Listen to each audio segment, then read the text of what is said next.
Right, ladies and gentlemen, shall we make a start? And welcome to this evening's Cabinet meeting. A few bits of housekeeping to go through first of all, which are over here on paper. Firstly, the fire evacuation procedures. There's no fire alarm scheduled. Therefore, if the fire alarm sounds, please evacuate the building. The fire exit's located at the rear of this room. I don't think so. There's one over there and there's one over there if you need them. Yeah, that's fine. Well, I'll be last. Go down the stairs and meet in the Memorial Park.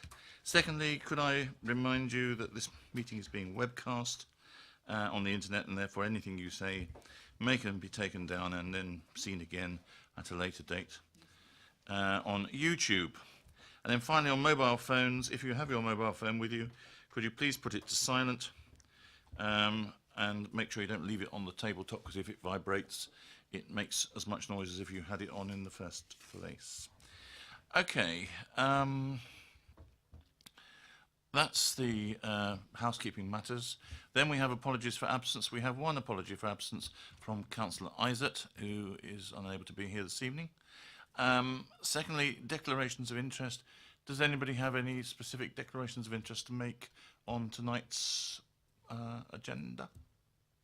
Good. In that case, urgent matters, we have none. Then we go to the minutes of the meeting held on the 10th of July, which have all been circulated. Am I able to sign these, which I will do in due course, as a correct record? Or are there any modifications anybody wishes to make? Nope. In that case, I will sign those and hand them back at the end of the meeting. Then we'll move directly to item 5, which is entitled rather obscurely, Commercial to Residential Permitted Development, but I shall leave it to Councillor Raffel to explain in more detail what it means. Councillor Raffel. Thank you, Leader. The recommendation is set out on page 13 under Agenda Item 5, which is a recommendation that we make a non-immediate Article 4 direction to remove the various categories and make the direction in relation to Basingview Chinham Business Park and the adjoining Hampshire International Business Park. And there's various parts there for delegated matters that result from that. The background to this was that in February of this year, I took a paper to the Economic Planning and Housing Committee to consider the impact of commercial to residential conversions. We, of course, are in favour of the government's policy of allowing redundant office buildings to be converted to provide homes that otherwise wouldn't be provided for the residents of this borough. But as is often the case when there's a dramatic change in planning policy, there is the law of unintended consequences applies. And one of the unintended consequences, which was a concern that was expressed at committee and for which I share part, is that perfectly viable office space in parts of the borough where we are seeking to keep those parts as commercially viable and strong and vigorous parts of our local economy could potentially be converted to residential properties. And there could become, over a period of time, a tipping point where the amount of conversions could undermine the viability of those sites as commercial centres.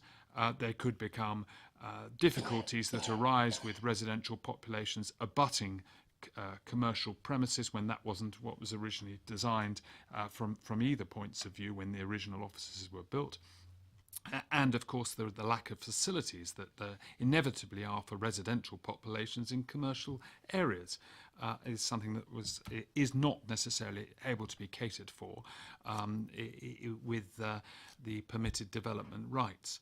So as a consequence, we consulted on whether an Article 4 direction was appropriate for these areas. There was some feedback, there were some adjustments to the policy, and we're now in a position to make the recommendation that Cabinet approves this. The process going forward would be that we give notice on these areas. We then consult formally. We listen to the consultation. Of course, with giving notice, we would notify the Secretary of State.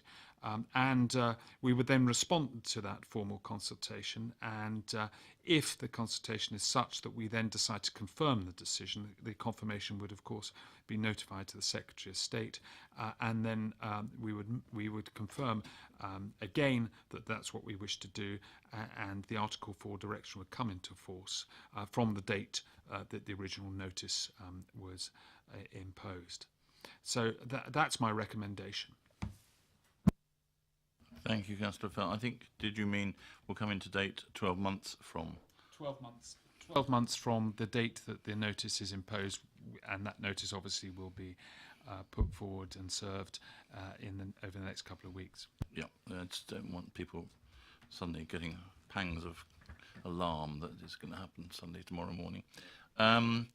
Just to draw members' attention to the maps that refer to these particular sites on page 28 and 29 of our papers, so that you can see exactly what is covered by the proposed areas. Anybody have any comments? Otherwise, I think this is fairly straightforward, and so we can agree to pass this. Agreed? Good, good. Thank you very much. Then let's go back to items, or on to item 6, which is homelessness and social inclusion services. Our proposals of how we're going to be working in this area going forward from now, based upon the success that we've had in this area up to date. Councillor Mrs. Reid. Thank you, Leader. So this report, which I think is fairly extensive, along with the appendices, is the formal response to Hampshire's offer of renewed but lower funding for our social inclusion services. This also includes a very welcome agreement for us to continue with our locally devolved model, which we've been working on for the last 4 years. Colleagues will recall, I think, how 4 years ago, when we had the first round of grant reductions, we took it upon ourselves to ensure that the services in the borough that deal with our most vulnerable residents continue to deliver the best support and the best outcomes. In fact, I'd like to pay tribute to the leader at this point, because he gave a commitment at that time that no one would suffer as a result, and so we have picked up that commitment for the last 4 years and worked on it. We've continually reconfigured and audited the services as we've gone along, and as a result, we're delivering better for less. Although, of course, that means we cannot be complacent, and this process of continued evaluation and engagement through the social inclusion partnership must carry on as we have been going. I think also I'd like to express gratitude to Hampshire for agreeing to engage with us and listen to us as this process went along, so that we were able to maintain this devolved model. And I think at this point also it's worth noting that Hampshire continued to fund local support services around mental health and domestic abuse to the tune of almost £2 million. Also, just to remember that despite that, we, not Hampshire, have the statutory responsibility and indeed greater duties as a result of the Homelessness Reduction Act. So I personally would like to thank everyone who's been involved in this for the Social Inclusion Partnership so far. This work is vital and innovative. It genuinely saves lives and also allows people to gain the support they need to get back to independent living as well. And I would therefore ask that Cabinet endorse this work as per the recommendations on page 34 of the report.